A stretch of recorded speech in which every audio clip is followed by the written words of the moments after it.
Hello and welcome everyone. I'm Dr. Bennett from Compass Training. Our goal is to improve the customer experience. So what is customer service? Find out what a customer wants and give it to them. Dealing with upset customers is a common occurrence in business, and even the most successful and highly regarded businesses will have upset customers. There's never a guarantee that 100% of the time you're going to have satisfied customers. It's how we deal with them that's the important thing here. One of the greatest things that we can do in dealing with an upset customer is recovering the situation in a timely manner and putting things right. This is very important as well because it gives us a chance to learn about our business and learn where things are going wrong and where we can improve.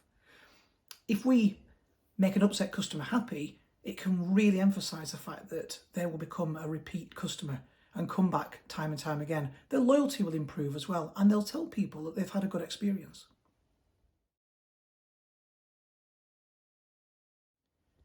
Step one is listen. Listen to your customer while they're complaining, venting, shouting, whatever they're doing, losing their cool.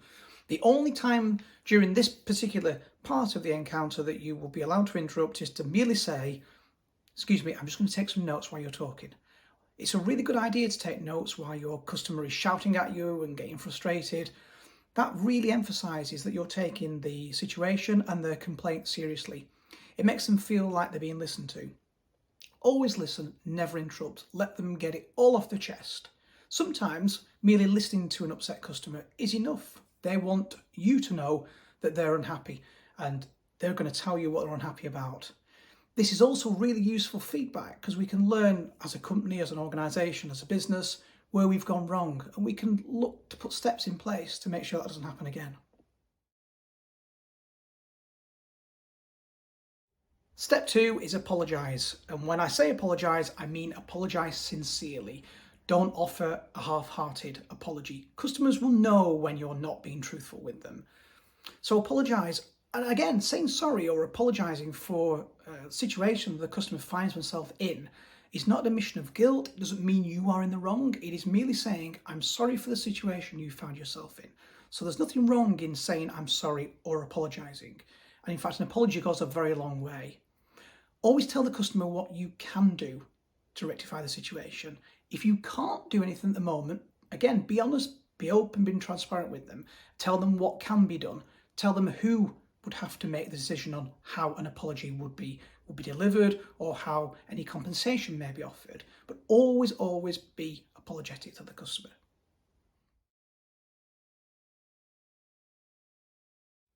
Step three is gathering more information. And when I say gathering more information, it's about going back to the customer at this stage and saying to them, can we just talk about one particular aspect of your complaint or your issue? I'd like to learn more about it at this stage. Or could you please clarify certain points? That's perfectly allowed in a customer encounter to ask those sorts of questions. Step four is remain calm and professional. It goes without saying, if you're calm, cool, collected, professional, confident, this is going to make the customer feel like there is actually control in this situation, that their complaint is being taken seriously, and that something's going to actually be done about it. You might think that the complaint or the issue is really trivial, and to you, it probably is quite a trivial issue that they've brought up. But to the customer, it's a big deal. The fact that they've complained about it is a big deal to them. So by remaining calm and professional goes a long way in keeping that customer calm and relaxed throughout the situation. Step five is finding a solution. So you've listened to the customer complain, you've got a grasp of their issue that they're having. Now it's about working with the customer to find a solution which is acceptable to them.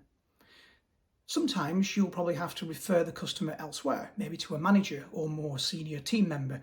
If you need to do this, explain to the customer why you need to do it, what you're going to do, and give them a realistic time frame. Make sure that whoever you hand this customer over to provide the solution to their issue is going to deliver that solution within the agreed time frame. There's nothing worse at this point than letting a customer down again.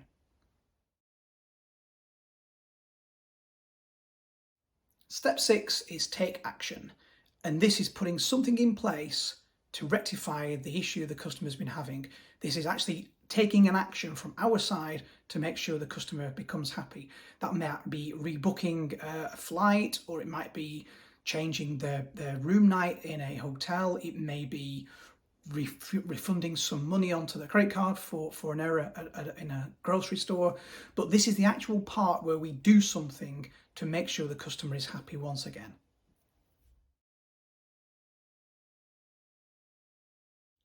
Step 7 is follow up. Sounds really easy, except most people actually forget about this step.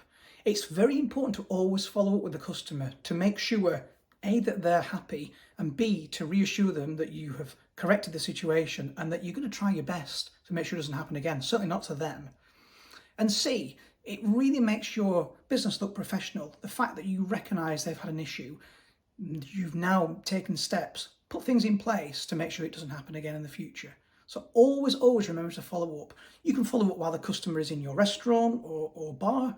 If they're staying with you in a hotel, you could also follow up with them once they've left your premises. So you could email them or even phone them up and ask them, did you enjoy the rest of your stay? And I want to reassure you that we took your complaint very seriously, and these are the steps we've put in place to make sure it won't happen again.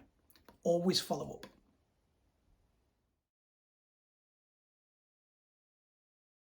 Step 8, and the final step, is learn from any feedback. And when I say this, even if you feel that the feedback is unnecessary or maybe a little bit childish, just say, thanks for your feedback, we'll try to improve in the future.